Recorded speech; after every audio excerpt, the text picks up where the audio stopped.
कुछ मेरे माई बहन लोग भी बैठल बनी, आप लोगन के स्पेशल धन्यवाद देत बनी। अब इन्ना नजर पहुंचे लगे का यारो बैठे नहीं, यारो बैठे नहीं, आप लोगन के बहुत बहुत धन्यवाद देत बनी। कि आपको पैसा ना देते वालों धन्यवाद ही हम देत बानी कि आप लोग अपन काम काज घर द्वार छोड़ के यहाँ आइल बाटे। ज्यादा डाका मार लेता, हवा छोड़ देता लेकिन डकवे मार लेता, पागल कहीं का। देखिए अब बताओ बनी मास्टर गीत बड़ा बढ़िया बजौलन। आज के जमाना में 100% में 90% मर्द दारू पिए लगलन, अब 75% में हरगो शुरू कर दे। ई का पिएली मैजिक मूवमेंट पिए थे। सच्चाई बताओ थी, बात मत काटा। काटत ना है, सही कहा थे। अब वो 90% में 20% है लड़का लोग दारू पिए लगलन। वो सही करत हमें काहे कीटने फिल्टर हो जाते। हम बताओ बानी ए बाबू, दारू दारू इंसाने बदे बनल बा। तब का भैंसी डालता नहीं है पी भैया। दारू पिए के चाहिए लेकिन ओकर मात्रा होला। मतलब छोटा छोटा पैक बना किया। दारू के दवाई बना के पियबा तो दवाई नियर आपके अंदर जाई तो वो बढ़िया काम करी, दवाई का काम करी। अगर वो है दारू के नशा बनाए के पियबा, घर दुआर कुल बेच के पी जाइबा, हाथे कुछ न आई। कोनो मेहरारू बड़ा परेशान बा, अपने मर्द के देखलस कि दारू पी के उ अइले दुआरे खड़ा भइले, तो दारू पी के जब दुआरे खड़ा भइले मेहरारू कपारे हाथ धइलस, कलस हाय हो राम, ए मोना के साथे हमार बियाह का हो, हमार नसीबे फूट गए। समझावा तो हम बताइला दारू पिए वाले लोगन के आत्मा में 4 गो आत्मा प्रवेश करे ले बाबूजी।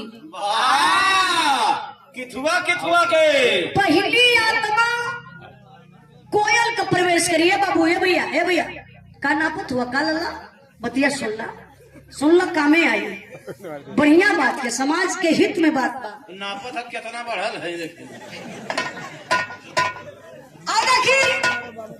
पहली आत्मा एक पैक अगर आदमी पियोस तो करे अंदर कोयल का आत्मा समाई गई, बड़ा मीठा मीठा बोली। आदमी जान तो कहते हैं ओ मेरे यार क्या मजा आ रहा, हल्का हल्का सुरूर चढ़ रहा है, मजा बहुत है दारू में। अच्छा तो दोस्त कहला जब इतना मजा है थोड़ा से और ले, एक पैक और ले ले, तो दूसरी आत्मा तोता का प्रवेश करे ले।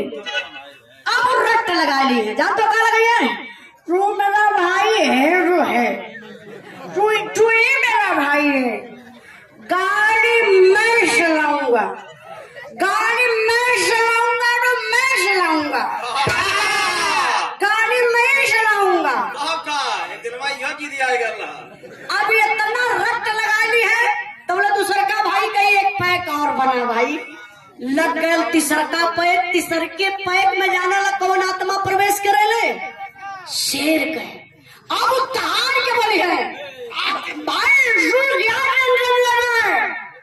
पूरा संत कबीर नगर खरीद लूंगा, महाराज संत पर भी कब्जा कर लूंगा, सब कुछ तो मेरा ही है।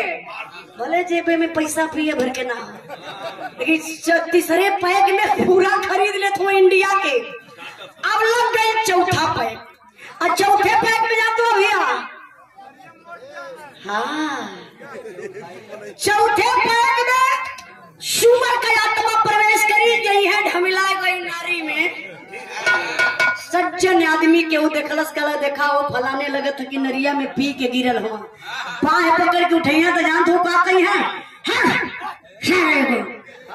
मैं सोया मुझे रजिस्टर मन करो, मुझे सोने दो।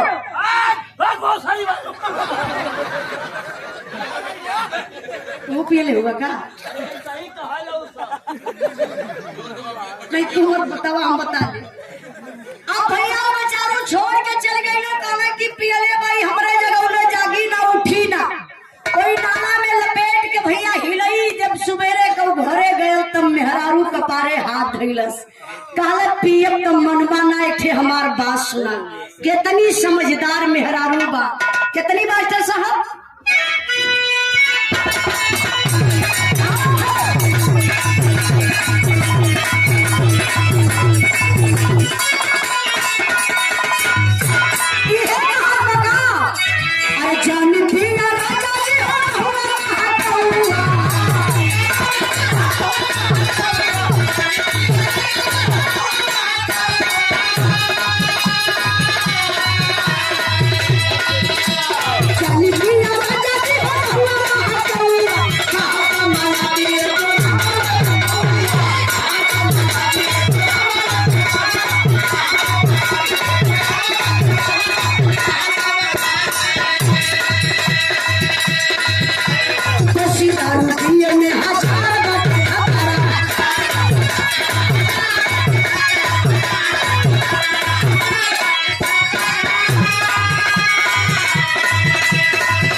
से एक दारू के